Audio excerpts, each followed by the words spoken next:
Hello everyone, and welcome to the 6th lecture on true Dhamma, following in the footsteps of the Buddha. This lecture starts with Chapter 2, the historic settings and the culture in which early Buddhism took place. As you can see to the top right, I have renamed the channel to the Dhamma Hub, but as I am recording about 6 weeks in advance, so that there's always content and I don't have to stop producing because I'm sick or something. The changes will only now manifest in the videos and will be only reflected there. My name is Florian Lau, Dr. Florian Lau, and we will just begin with a short overview of all the things that we will be doing today. We will start this chapter with the Buddha as a person, because there are a lot of misunderstandings concerning everything related to the Buddha himself. There are a lot of myths that are also propagated by newer traditions of Buddhism, who kind of redefine the word Buddha against what the Buddha actually said. Then we will have the second story time, in which I will do the next chronological step when it comes to the Buddha himself and what happened when it comes to his history. I will just set my timer so that I don't overdo it with the lecture and I can always see the time running in the background. And then we will have a short overview over the most important people who have also been involved in everything related to Buddhism. For example, the two chief disciples, namely Sariputta, or as the Buddha called him, the general of the Dhamma, and Mahamoggallana, who was pretty much the best when it comes to spiritual potencies or spiritual superpowers, however you want to call it. And then there are people like Ananda and Devadatta and Mahakassapa, who we will also try to understand and learn a bit about in brief. And then we have a lot about the historic setting. And again, the historic setting is quite important to understand when we try to understand Buddhism, because a lot of the similes that the Buddha gave can only really be understood when you understand a bit of the historic setting and a bit of the culture. And next week we will probably do everything on the right side of the two columns. But anyway, let us just begin with everything on the left side, with 5 minutes of mindfulness. Again, this is optional. I won't stop the video for this, or I won't be silent for 5 minutes, but you can pause the video for 5 minutes and try to practice emotional non-reactivity, which is a very good thing when it comes to learning, because it primes the mind for being non-distracted, which is a very good condition when it comes to understanding everything related to Buddhism. Because the knowledge that I present can be kind of slippery, because it goes against the grain, as the Buddha explained it. It is hard to understand, and the knowledge will try to escape you. You will have to make it stay, in a sense. So if you wish, pause the video for 5 minutes and be mindful, and try to not act out of greed, aversion, and delusion. That statement will be better understood in Chapter 5. Where we'll explain all the training in virtue and what it actually meant. Anyway, I will now resume as if you have meditated for 5 minutes. Okay, but let's now start with the Buddha as a person, and as we will see, the person of the Buddha can be quite misunderstood by many people. And the first big misunderstanding might be this picture here. This is a Feng Shui laughing Buddha. It also has many different other names, but it's important to notice that let's call him the fat Buddha, is not the Buddha. The Buddha was an ascetic during his time, and he was pretty much known for nearly starving himself to death and never being anything close to overweight. So whenever you see this person, you can think of that person as a Chinese wandering monk, and definitely not as Gautama the Buddha, who started the entire spiritual movement of Buddhism. It's maybe a famous person, but it's not Gautama the Buddha. It's important to keep that in mind. This picture on the right side, however, that's much closer to what the Buddha might have actually looked like. And the Buddha was born around 563 before the Common Era in northern India in a tribal society at the foot of the Himalaya, pretty much. And his death occurred, or his parinibbana, it's not right to call it death, as the Buddha kind of escaped the circle of rebirth and death, supposedly. But his death took place 80 years later in 483 in Kusinara at the age of 80. And he is, our Buddha Gautama, is one of 5 Buddhas in the last 91 eons of time. Buddhism is a lot about rebirth. It's an essential part even, because that's kind of what we want to overcome. Most people think about this life in a very limited sense, namely that it's just one, you are born out of the void and then you go into nothingness or something like that, which is not the Buddhist belief or not the belief of many of the Eastern religions. Yeah. The 5 other Buddhas, the names I have forgotten. One of them was called Vipashi, one of them was called Kassapa, and many others. But the point is that we have a very fortunate big Eon right now, in which there are a few Buddhas going on. And another very important factor about our Buddha Gautama is that he never really had to leave his palaces for decades. He was a very sheltered person. His father tried to make sure that he never encountered anything related to spirituality, because he wanted him to become a king. And he thought it was a good idea to shelter him from everything that is related to monkhood and asceticism, as he thought that might make him decide against becoming a monarch.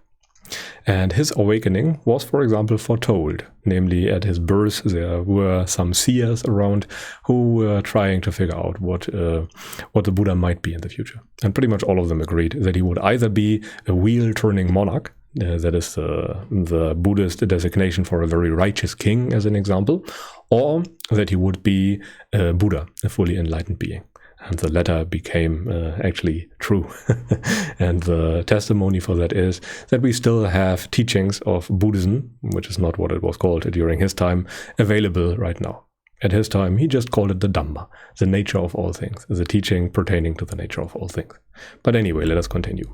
As I mentioned, that there were only 5 Buddhas in the last 91 eons, I want to explain to you how long an eon is according to the Buddha. And he gave many of those similes here. What he pretty much explained is, mendicant, which is just another word for a begging monk, an eon is long. It is not easy to calculate how many years, how many hundreds or thousands or hundreds of thousands of years it lasts. And he gave a simile to better explain it to his followers, because it's much easier to intuitively understand something with a small story or a simile. A small story or a simile is a native language pretty much all humans speak when they try to exchange information. It's just one strand of actions without all the other possible things. So it's much easier to convey a point like that. And he pretty much explained as follows. Suppose there were a huge stone mountain, a league long, a league wide, and a league high, with no cracks or holes, one solid mass. And as each century passed, someone would stroke it with a fine cloth from Kasi, which was a town at the time of the Buddha. By this means, the huge mountain would be worn away before the eon comes to an end. That's how long an eon is. And we've transmigrated through many of such eons, many hundreds, many thousands, many hundreds of thousands of such eons. Again, you can scan the QR code if you wish to read up that specific simile, but there are countless of such similes. It was a very important concept at the time of the Buddha, and it makes very obvious why it might be a good idea to escape this entire cycle of rebirth and death. Because if you think about it, if you play a video game as an example, let's take Super Mario Bros. Or something, and play it once, it's fun. Let's play it 10 times, it's still fun. Let's discover it after 5 years or rediscover it after 5 years, and it's still fun. But if you have to play it 1,000 times, 100,000 times, 10 billions of times, then it's not fun anymore. And it will repeat itself. The same patterns will occur over and over again. And yeah, it's kind of important to keep that in mind. So that is what Buddhism tries to escape. It's about overcoming suffering and not about, trying to improve the conditions so that we suffer less. We want to be immune to suffering, which is very important to keep in mind. But anyway, let us now come to the next slide, which describes the prince. As a Buddha was a royal person, it might not be the biggest of all kingdoms he was ruling over. It was more a tribal society he was living in. But still, the time was a time of change during the time of the Buddha, where tribal societies were slowly turning into civilized societies. His clan, the Sakyan clan, might have been on the early side of that development, but it was still a rather big kingdom. And just to give you an idea, there were kingdoms of Magda, as an example, or the kingdom that King Bimbisari ruled, where the monarchs were ruling about 500 or more war elephants. So those were not small kingdoms. So some people try to argue that that was just a very small kingdom, just a very small prince. But at that time, there were actually quite big kingdoms. And the Buddha himself had supposedly 3 palaces, one for each season, which is perfectly suited for his bodily needs, so that he could get all the pleasures that he wanted. And for some reason, there were lots of musicians who were entertaining the Buddha, and all of them were females. The suttas were very keen on pointing out that fact. And again, there were lots of war elephants, tamed horses, and other treasures, chariots. So those were quite advanced societies already. Those were not wild people or barbarians. Those were on the verge to actually founding a big civilization, which later occurred indeed. And there were all kinds of pleasures that people could engage during that time. And the main stuff were things like scented garlands, to have something nice to smell, sandalwood from Kasi, so you have a pleasant walk. There were delicious foods. There were obviously things like prostitution going on, or sexuality was a big factor, which was also considered one of the biggest hindrances for monks. And many other things come to mind. There was music, obviously, something that you can also enjoy. Food would be greatly enjoyed. There were many suttas that point out that many people were addicted to food back then, which is not too uncommon. Nowadays, people are also addicted to food. Food is something very primal. We have to eat, and thus it is easy to get addicted to taste. The food itself is not what people are addicted to. People are obviously addicted to the good emotions or to the good feelings that come from eating. And yeah, as he was also some royal person, he had a pretty good education for a monarch to be. So he had obviously some background in philosophy, as an example, or other parts that really helped him to teach, because he was a very bright person. If you read some of the suttas that the Buddha actually gave, or some of the lectures, then it would be pretty clear pretty fast that that was a genius. And I say that as someone from an academic background, so I think I can judge that in some sense. That was really a great intellect that he possessed, and that allowed him to teach the Dhamma, or Buddhism, in a way that it lasted for a very long time, namely until now, for close to 2,600 to 2,700 years. But anyway, let us now come to the looks of the Buddha, and I really like that picture here of the statue, which is one of my favorite, if not my favorite. In fact, I like it so much that I put it into the thumbnail of all the videos. But now to the things that are said about the looks of the Buddha. First of all, his marks and features are kind of debatable. Some suttas disagree on certain things, and some, there are internal conflicts when it comes to that. But it's not really something that is in relation to the teaching itself, so we can generously overlook that. But what all agree is about his looks. He was considered to be extremely beautiful and very calm, and of normal height. And now to one fact that pretty much all pictures of the Buddha ignore. He was likely bald. He was a monk. He very likely shaved his head. And there are many suttas where people mistook him for other monks. People who met him have not recognized him as a Buddha, as an example. Even the first person he met upon becoming enlightened recognized the Buddha as a very calm person, as a very composed person, as a very beautiful person, and even as a very wise-seeming person. But he has not recognized him as a Buddha. In fact, the Buddha even told him that he had discovered the way out of suffering, but the other person just thought, well, that person is full of himself. He's not following any teacher, so, he was too self-centered for him. And thus the Buddha traveled on and tried to find people he could teach. Also, he had supposedly a very bright or golden skin color. His skin color became even nicer, supposedly, before big events. Also, he was of normal heights, and sometimes other monks were also mistaking him for other monks. He even prohibited other monks from wearing robes the same size as his, so it would be not so easy to mistake him for other people. And he was also considered a very healthy or nimble ascetic, who was rarely sick, who was living a very, in that regard, fortunate life. Let's put it like that. And, which is probably a later addition, he supposedly possessed the 32 marks of a great person.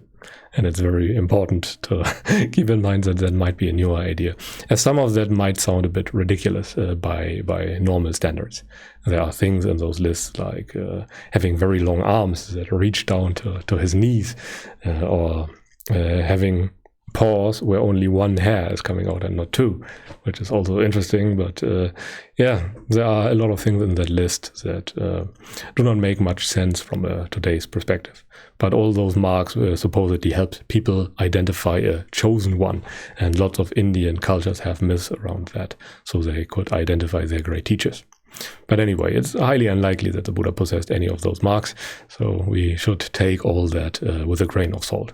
But what you can keep in mind is that the Buddha might have looked a bit like the person on the right side with less hair. So very calm, very composed, very beautiful, of normal height, and very monk-like. Anyway, let us now continue. The behavior of the Buddha is probably something that stood out the most. His attitude, for example, was extremely restrained pretty much at all times. As he was enlightened and beyond suffering, he could do pretty much whatever he wanted without having to give a second thought to his emotions. So his eyes were mainly cast downwards when he was going to beg for alms in the cities. And yeah, the Buddha, all the people recognized him as a very restrained person, and that was a virtue at that time. It is also a virtue today, when people don't have to follow their immediate urges for gratification. It is regarded as a virtue if you are not a drug addict or not an alcoholic. It is very much regarded as something good when you live a restrained life and have control over your impulses. And that will probably never change.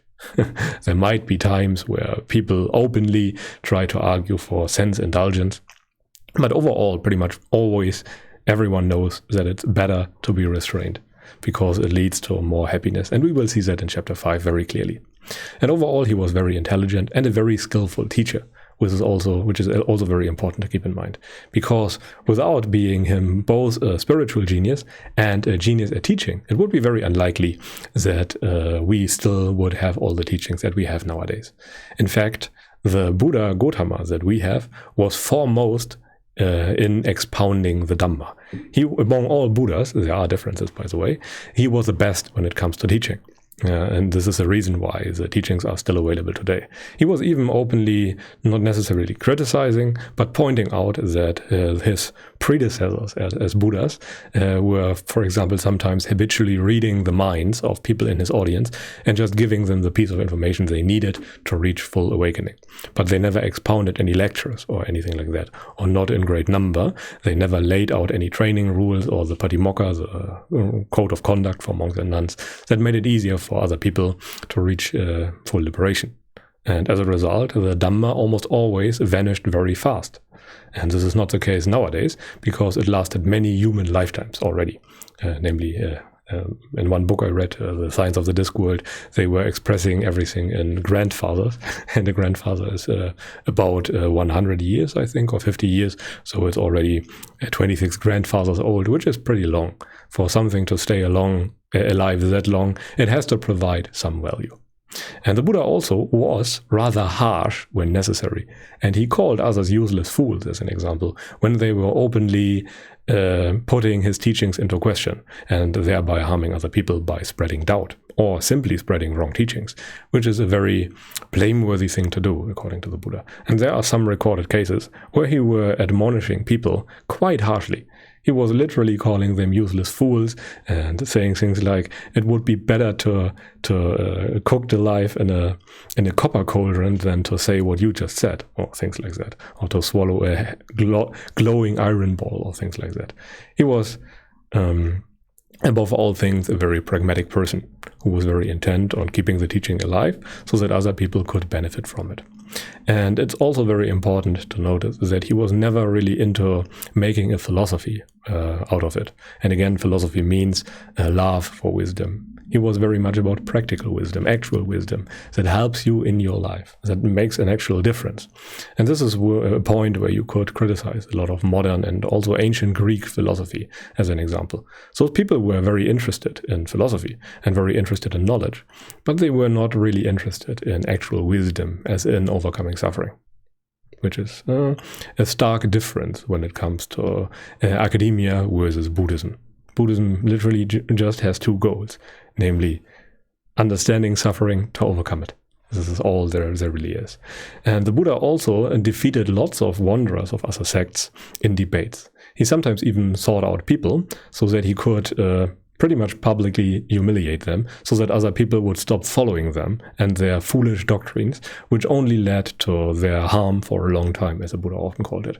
In fact, during the time of the Buddha, there were about 6 other great teachers, well, great teachers in the sense that they had a great following, and all of them were teaching a doctrine that had flaws somewhere. From the modern perspective, all those teachings sound very much like Buddhism today. If you read a sutta about the various types of wrong views, as the Digha Nikaya as an example, most people who are not trained in Buddhism wouldn't even realize that those people were not teaching the Dhamma. It is so subtle a difference. The wrong views nowadays are on a much grosser level. And yet the Buddha criticizes those people for such tiny wrong views. So we should really make an effort to understand what he said, so that we can actually understand why he was criticizing all those other views, and pointed out why they were leading to those adverse consequences in the future. But again, the Buddha was very pragmatic, and he did defeat all those people in debates. And many other people tried to point out, or did frequently point out, that the followership of the Buddha was always quiet and very composed and fond of silence, as an example, while all the other teachers were constantly quarreling, were failing to answer certain questions, etc., which is never something that happened with the Buddha. He always sticked to his domain, where he was very skilled, namely to teaching the Dhamma. But anyway, let us now continue. And just to give you an idea about the renunciation of the Buddha, his going forth, his becoming a monk, it's very important to keep in mind that the Buddha had literally everything. He had worldly wealth, he had beauty, he had fame, intelligence. He was a very rich person. He was about to inherit a kingdom. His father wanted to make him king, but he renounced all of that. The modern equivalent might be Elon Musk, or young Arnold Schwarzenegger, or Donald Trump, or Ryan Reynolds, giving away all their wealth to become monks. This is a kind of impact that you could imagine that the Buddha had. Some of those names might not respond very well to you. I asked other people who are what would be famous persons nowadays. I don't know who Ryan Reynolds is, or so, never heard of him, but apparently he's quite famous right now. But yeah, so due to the circumstances from which the Buddha went forth, there's no really legit ground for criticism when it comes to his decision. He obviously had everything. And you can't really say that he couldn't have it anyway, because he had it. If a slave went forth into homelessness to become a monk, then you can understand it, because it might even be an improvement to their situation, because they had better access to food, or could do whatever they wish, or something like that. But that was not the case when it comes to Buddha Gautama. He had everything and then went forth. And that was inspiring a lot of confidence and a lot of faith in other people, and really left a lasting impression. There's a difference when it comes to the background, when it comes to a poor person becoming a monk or a very rich person becoming a monk. Because again, one person had everything and gives all of that up. The Buddha sometimes said that his followers sometimes leave behind a big or a small fortune. And those leaving behind a big fortune were obviously more inspiring to other people. People simply work like that. Most of us are interested in worldly gains when we are not into Buddhism, and thus it leaves a lasting impression when someone is able to leave behind what we want. This really shows us that there might be a problem with what we are trying to pursue right now. When someone is giving up everything that we want because they have understood, okay, there's nothing to be gained there, then that leaves an impression. Anyway, let us continue now with the second story time, which is also rather interesting. This time it is about the struggle to awakening of Buddha Gautama, and it contains snippets from Majjhima Nikaya 4, 26 and 36. There are lots of other suttas that explain the story of the Buddha's awakening, and you can read it up in the book The Life of the Buddha, which tells the story very well. And first of all, the first thing the Buddha tried after leaving his home and his pregnant wife behind, was trying to find people who claimed awakening. He did the thing that was most obvious. He tried to find other people who claimed awakening to learn from them. His first teacher that he encountered was Alara Kalama, who taught the seventh jhana of nothingness, and who claimed that was the awakening. And there might be a few similarities nowadays, because because many people nowadays are mistaking the meditative absorptions for the entirety of the holy life, while the Buddha was very clear that those might be sapwood and not the hardwood of the Dhamma. And he made very fast progress when it comes to his progress towards the seventh jhana, and reached it quite fast. And his prior teacher, the Alara Kalama, offered the Buddha a co-teacher position because he was so skilled at what he was doing. However, he left because he was ultimately not satisfied, because he was only really, let's call it, liberated while he was meditating, which is not really a liberation. You want to be liberated at all times. This is what the Buddha was interested in. You can't ensure that you can always meditate. There have to be other, circumstances in everyday life, and it is important to be above suffering wherever you are, no matter the conditions. This is what the Buddha was interested in. The second teacher he sought out was Udakkarama Buddha, and he taught the eighth jhana of neither perception nor non-perception, which is even finer than the jhana before. And the Buddha also reached it quite fast, and the teacher, his former teacher Ramaputa, even offered him control of his entire school because he acknowledged that the Buddha was even more skilled. Yet the Buddha remained unsatisfied because he was still able to suffer. None of this was bringing him any closer to the full liberation of mind. Many people can reach liberation of the body, as an example, because the body is decomposing constantly. It's constantly in pain. It's constantly in discomfort. We always have to water it, to feed it, as the Buddha put it, etc. So we constantly have to make sure that it's comfortable. That said, people could get liberated from that, but they could not liberate their mind. And the Buddha sought out on his quest to find a way to liberate his mind. And the second thing he tried is that he tried the ascetic practices of his time. He was dwelling in fear-inducing jungle groves in isolation, where other people were always afraid, were breaking down from fear. And the Buddha was staying there quite a long time, and he did not allow his mind to falter, as an example. He was staying in one posture when fear arose, and he endured the fear until the fear lost his grip on him. And he did enjoy, after a while, his stay in such remote groves due to his mental purity. He had not anything remotely hindering left in many regards, except for his still wrong view. He was spending time in awe-inspiring places and did conquer his fear. But many of the approaches that he followed to reach liberation were not leading him anywhere. He tried to awaken by force of will alone with clenched teeth. He even tried to stop breathing without success. He tried to stop everything that was feeling nice, as an example. But asceticism did not see through pleasures, and did see through pleasures, so they tried to avoid that, and maybe pain could liberate them. That was the hypothesis at that time. And he even tried to pretty much starve himself to experience the worst pains imaginable, to renounce all luxuries, and eating was considered a luxury. So he had such a determination that he was able and willing to pretty much sacrifice his own life for the sake of liberation. And at some point he was so skinny that he could touch his spine through his belly, or his hand would pretty much protrude at the backside of his body, and which is rather extreme. His eyeballs were sunken in deep into his skull, and nothing of that works. And he was pretty much coming to the conclusion that this approach of extreme asceticism was not working. None of this was working. He literally tried everything. He's sometimes listing huge lists of practices that he tried. He was so full of metta and loving kindness that he could not even hurt the smallest insects. He never really had any ill will, even though he was gravely mistreated by the youth of his time, putting sticks into his ears and even urinating on him while he was practicing.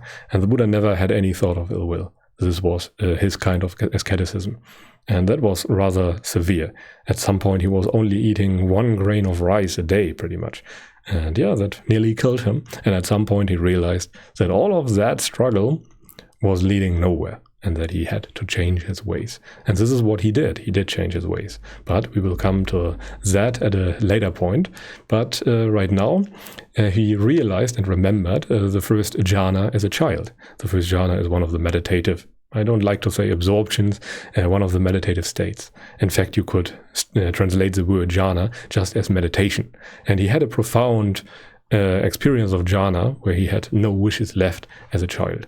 And he realized that some pleasures, as an example, are fine and they lead to liberation. So it's not the way to avoid and shun all pleasures. Some pleasures are to be had. If you try to negate them with the mind, if you try to avoid them, then you actually move away from liberation. But he also realized that jhana is rather impossible with a weak body. And he was formerly practicing with 5 companions who put all their faith into the Buddha because he was very skilled at what he was doing and the best at starving himself, etc. And they gave up on the Buddha because he reverted to luxury, as they call it, as he started eating again. And after regaining his strength, after eating some milk rice, I think, he started purifying his mind from all unwholesome state. And he accepted the pleasures of the jhanas and quickly progressed through the first 4 meditations or jhanas. He started recollecting his past lives. He gained the knowledge of karma, of how beings are reborn according to their actions. And he then directed his mind to the knowledge of the exhaustion of the taints. And as he understood all of that, he awakened to the supreme truth and became Gautama the Buddha, no longer a bodhisattva. And this is a rather inspiring story, and the rest of it we will see next time. The next lecture, not in the next chapter, not in the next lecture. Now we will come to some important people who were spending time with the Buddha and who helped him spread the Dhamma. And one of the first people who come to mind is Sariputta. Sariputta was considered the chief disciple, or the second best after the Buddha. He was even called the general of the Dhamma. There are not many pictures of any of the old monks because there was a verbal tradition that transmitted the text to us nowadays. But he was one of 2 chief disciples, and he was second only to the Buddha and of great wisdom. But he was also portrayed as someone who had pretty much no spiritual superpowers. And at some point, I think it was said that he could not even see a mud sprite, while Mahamoggallana, the other chief disciple, had great spiritual potencies who could see all kinds of spirits. It took him 14 days to reach full liberation, but that was a matter of ambition, because Sariputta tried to analyze and understand pretty much all parts of reality as they are, so that he could teach them better. Some other people reached liberation just after a sentence from the Buddha because they had so well prepared themselves for awakening. That was all it took. And he died before the Buddha, close to Mahamoggallana at the age of 84. So he was 4 years older than the Buddha. The next person of interest is Moggallana, the second chief disciple. Sariputta and Moggallana were friends before they met the Buddha, and they made a pact. Should any of them discover the way out of suffering, then they would tell each other. And that is exactly what they did. Sariputta encountered a monk under the great monk, as he was called at that time, under the Buddha, who taught him a very short verse on the Dhamma, and Sariputta immediately attained stream entry upon hearing that, repeated those verses to Moggallana, and then they went with a very big followership of other ascetics to meet the Buddha to ordain under him. And Moggallana was also of great wisdom, but his primary faculty was his supreme spiritual powers. He could travel with a mind-made body through the sky, could walk on water and whatnot. He had all those spiritual superpowers. And it took him 7 days to awaken. And he died also before the Buddha, also at the age of 84, and he was pretty much brutally murdered by a sect of Jains who instigated his death by hiring a murderer who beat him to death.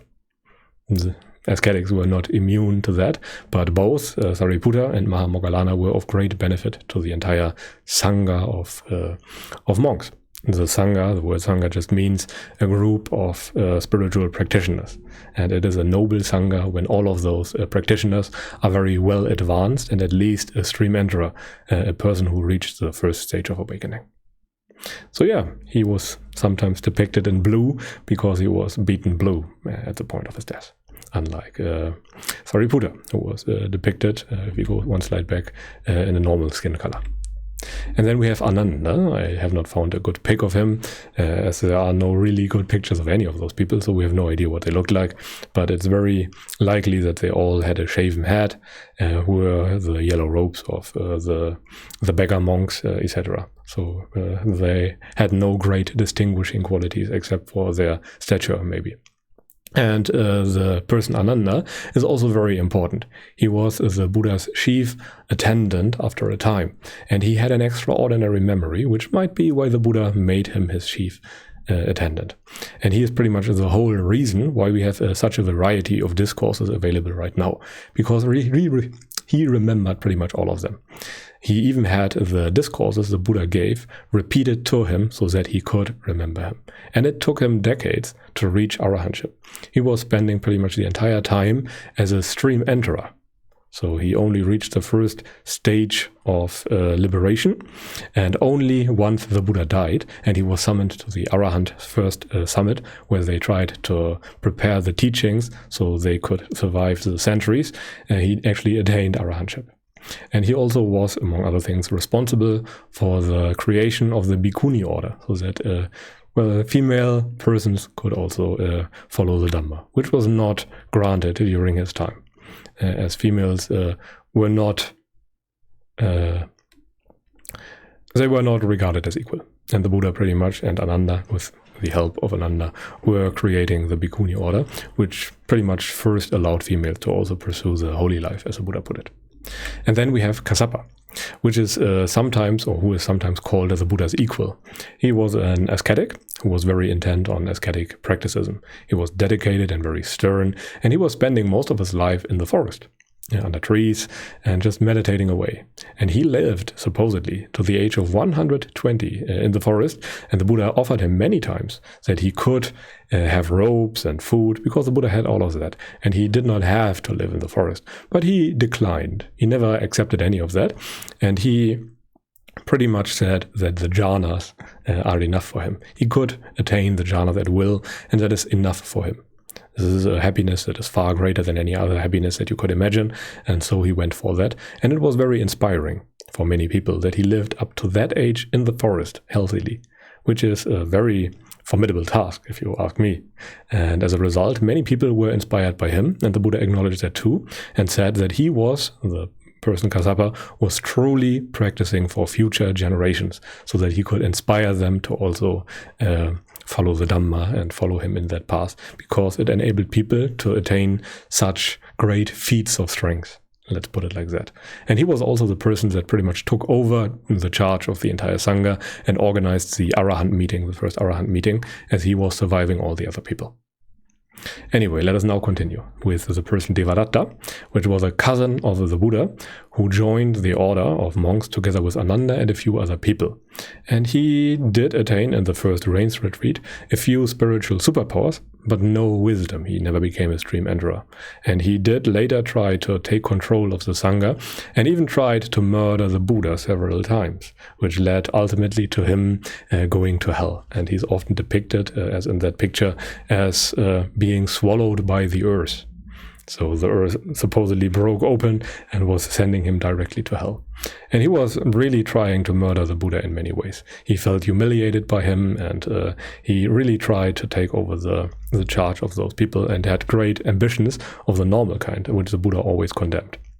And the Buddha even called him a ball of spittle, and saying that he would not even hand over control of the Sangha to Sariputta and Moggallana. Why would he ever consider handing over the control of the Sangha to Devadatta? So that was the kind of person that Devadatta was. He was hiring assassins to kill the Buddha. He was trying to do it himself by rolling a boulder on the Buddha when he was sleeping, and even hit his foot, which is supposedly a crime that leads to rebirth in hell. And then he even let loose a wild war elephant to kill the Buddha. He tried it in many ways, but always failed. But yeah, let us continue with the historic setting, which is rather interesting and one of the main reasons we have this chapter, because it is rather necessary to understand pretty much everything when it comes to the suttas. Without that, the necessary context to understand any of those teachings is missing. So we really have to understand certain things. And the first thing that comes to mind is a reason for this chapter. And the reason for it is that education and communication in ancient culture presupposed context knowledge. It was assumed that people knew certain things. The language was very clear, the certain aspects of the culture was very clear. All those things were very clear. And just as much as they did it back in the days, we presuppose just as much knowledge nowadays. We know what a TV is. Everyone knows what a TV is. No one would really explain what a TV is. And it would probably be a good idea for future generations, because in 500 years from now, no one will know what a TV is or what the internet was or whatever. So there is a lot of necessity to reconstruct some of that knowledge of the past so we can better understand it. And this includes some words, meanings of words, the culture, the social settings, the hierarchy of the social settings, the education that was available to people, the occupation, what people did, what was regarded as a good job, what was something worth attaining, what was something worth not attaining, and all those things. And it was the same during the Buddha's time. And the Buddha often used similes that fit that context. So he used some things that he observed in other people, from which he knew that other people knew it, like farming or raising animals or things like that. And he tailored it towards examples so that people could better understand the Dhamma. And without this context knowledge, it is very hard to understand many of the suttas. So we really should make sure that we have a basic understanding of the cultural background. And just to give you an idea of what the background, at least the geographic background, looked like, here we have a map that I created from ancient India with all the locations put in there that the Buddha frequently visited. For example, there we have the kingdom of Magda next to the river Ganges, which was very important at that time. And we have all the other areas that the Buddha often visited. And to the top right, to the top corner, we see which part of India the entirety of the Buddha's life pretty much took place. And yeah, as you can see here, there are lots of locations that you will repeatedly see in the suttas, like Savatthi and Kasi, where the sandalwood comes from, and Magda, the great kingdom. Yeah, Kosala was also a big kingdom. And then there are some other regions in the Himalaya where the Buddha was supposedly born. And yeah, as you can see, it's a rather small area around the Ganges where most of the civilization took place when it comes to spirituality. And the Buddha called the borderlands even uncivilized and barbaric. And he was always warning bhikkhus not to go there, because it could be the case that people would greet them with sticks and stones and weapons. But many of the other monks took that risk and created very successful groups of people there, very successful sanghas, which is also quite the feat, if you ask me. So if you want to know where all this took place, this map will maybe help you, and you can read it a bit in calm when you pause the video. I won't go through all the locations that are there, but it's important to know that all that was pretty much what the Buddha was frequently visiting. And then we have the society setting in which all of this took place. The society at that time was rather advanced and mostly peaceful. During the lifetime of the Buddha, there was war, very much. There was a lot of talk of armies and weapons and soldiers and artillery and cavalry, war elephants and whatnot. But most of the time, it was rather peaceful. It happened from time to time that groups of monks were killed in war because they were charged by war elephants or things like that. But it was comparably rare. It was a rather peaceful time, and it was a time where tribalism changed to civilization. There were big palaces, big monasteries, war elephants, and big militaries.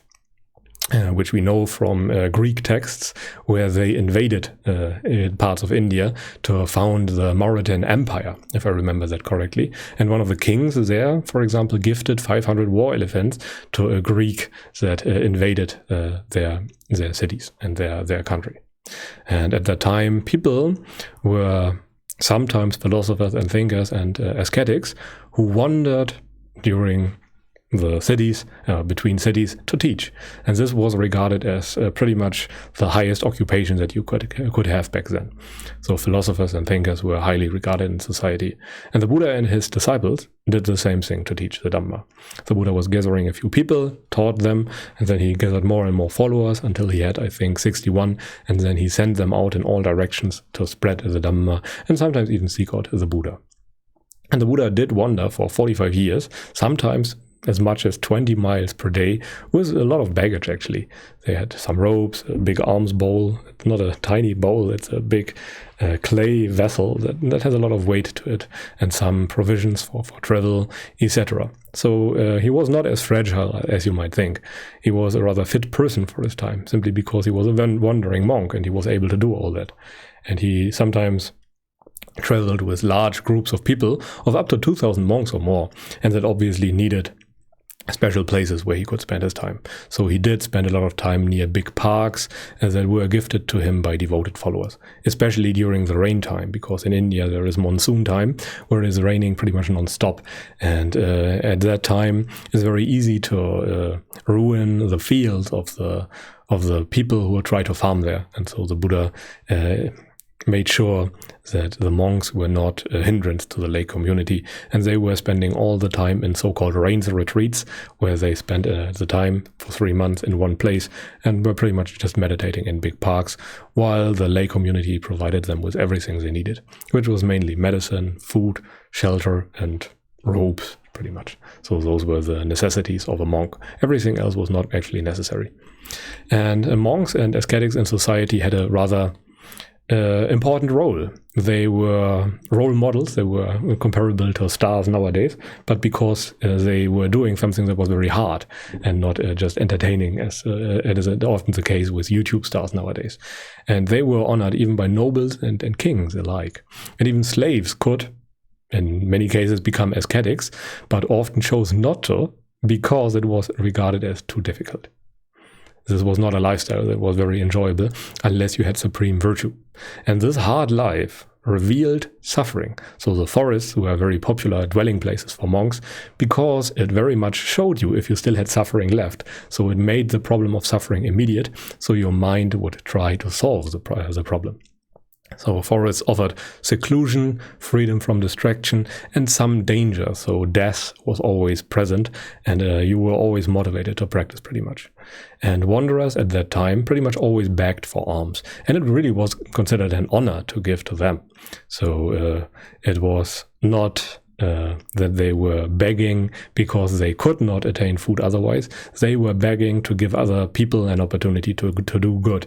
And also it formed a bond between the lay community and the monastic community of people who strived for liberation.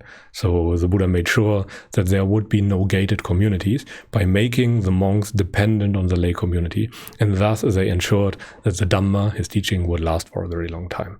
And asceticism was considered very manly, which is also important to keep in mind. Society's values might have been different at that time, but it was considered the hardest thing to do. So it was considered very worthwhile, simply because of its difficulty and because of the reward it yielded. And most people at that time were farmers and very self-sufficient, so not everyone could be a monk, simply because society did not allow for it. And in fact, people sometimes even criticize the Buddha for leading too many people into the homeless life and becoming monks, and sometimes even harming the societies. So at some point, he made it mandatory that people would have parental permission to become monks, so that not everyone would go forth into homelessness and become a monk, and the support would not dwindle and entire kingdoms would fade away. But yeah, and then there is the early caste system, which is also very important to keep in mind whenever we talk about Buddhism. The 4 caste system existed at that time. There were Brahmins, there were Khatriyas, there were merchants, and there were people of the lowest status who were just doing the lowest works as a worker class. And the Brahmins, which were considered the highest class back then, kind of corrupted the Varna system in their favor around 100 before Christ. So they started doing that. And the Buddha was very much criticizing the entire process. Priests were honored and called Brahmins, but everyone who was rich got praised a lot. And they were mainly performing some ritualistic offerings for kings in order for them to attain good fortune. And Brahmins weren't very holy at that time. They were already very corrupted, and they indulged a lot in sensual pleasures. And the Buddha called the entire caste system merely a saying in the world. And he was teaching that, for example, a farmer is a farmer by his actions. A banker is a banker by his actions. A king is a king because he is doing kingly things. If a king stops doing kingly things, he is no longer a king. So he was pretty much dismantling the entire argument that Brahmins are Brahmins by birth, that they are legitimized by being born from Brahma's mouth. Brahma is pretty much God in the ancient Indian system. And the Buddha criticized that a lot. He was very much beating people in debates to shift the emphasis from the birthright to the actual actions that people were performing. And he was very intent on teaching that actions matter much more than birth. While birth cannot be discussed away, you are bound by certain constraints when you have been born in a certain body, in a certain society, with certain mental skills. However, your current actions matter much more. And thus he criticized the caste system heavily, which is also very important. So he was not fond of that system, which is something many people might not know. And he only called those people true Brahmins when they actually tried to teach the Dhamma, led a virtuous life, etc. So he tried to recoin the word Brahmin so that people would regain confidence in the entire system. He always tried to take what was there and then shape it according to his ideals. And it proved to be a very successful approach, because again, Buddhism is still around nowadays so that we can profit from it. While there have been attempts to modify the Buddhist teachings all along the way, and we have many modified versions of the teachings available nowadays, the core still remains. So we still have all those core texts in the Pali language available, for which I at least am very grateful. Anyway, this is pretty much enough for the caste system. The Buddha did not regard it as a good thing, and he pretty much criticized it as leading to non-doing, because people were resting on the achievement of birth pretty much without putting in any more effort. And he was all intent on striving, effort, wakefulness, doing, practicing, training, drilling, and all those things. This is what made his practice special. Because it was not a birthright. It is something you do, you attain through manly effort and striving, as the Buddha put it.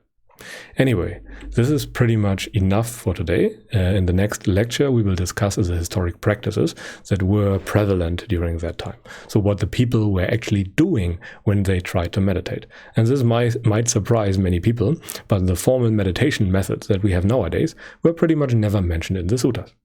When the Buddha mentioned meditation, it was always very brief and he never gave very detailed explanations. And people who try to find the original instructions on meditation will earn nothing but frustration by reading the suttas. On the other hand, they might also be a bit disenchanted with the modern abundance of methods that can be very misleading at times. But anyway, I think that is enough for today. Thank you very much for watching. I hope you learned something today. In the next chapter, we discuss all the other things that have been displayed in the overview. But for today, this is enough. I wish you a pleasant day and goodbye.